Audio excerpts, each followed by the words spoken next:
Doctor Mohammad Yunus, আপনারা কি একটি ঐতিহাসিক নির্বাচন করবেন? আজকে 24 ঘন্টা প্রায় গত হতে চলেছে। কি পদক্ষেপ নেওয়া হয়েছে জাতি জানতে চায়। এর জবাব যদি না পায় দেশবাসী, তারা এর জবাব আদায় করে নেবে। প্রতিশোধ নিতে চাই, প্রতিশোধ নেওয়া হবে ইনশাআল্লাহ। ভাই এবং বন্ধুরা, গতকালকের এই সমাবেশ ছিল প্রশাসন কর্তৃক আয়োজিত সমাবেশ।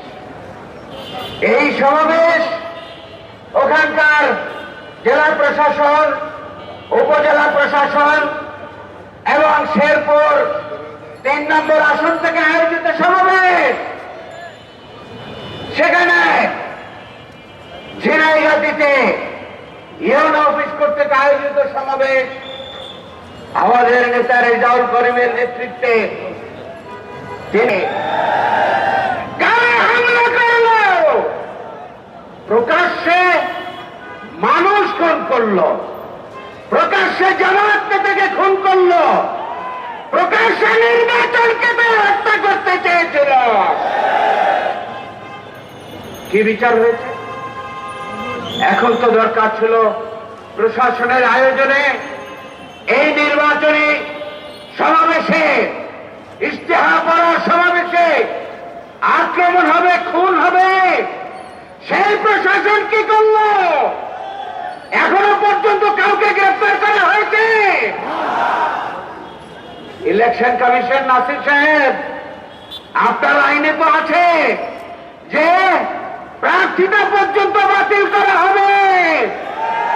দেশবাসী জানতে চায়, বাংলাদেশে 15 বছর যারা ভোট দিতে পারে নাই সেই ভোটাররা জানতে চায় নিরপেক্ষ নির্বাচনের কি নমুনা আপনারা রাখছেন। ডক্টর মোহাম্মদ ইউনূস, আপনারা কি একটি ঐতিহাসিক নির্বাচন করবেন?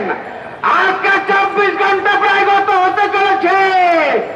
কি পদক্ষেপ নেওয়া হয়েছে জাতি জানতে চায়।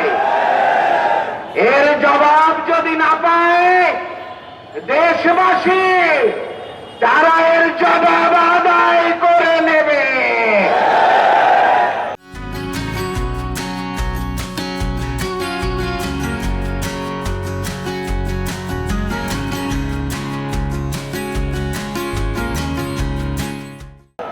শেখ হাসিনার কাছ থেকে জবাব আদায় করে নেওয়া হয়েছে।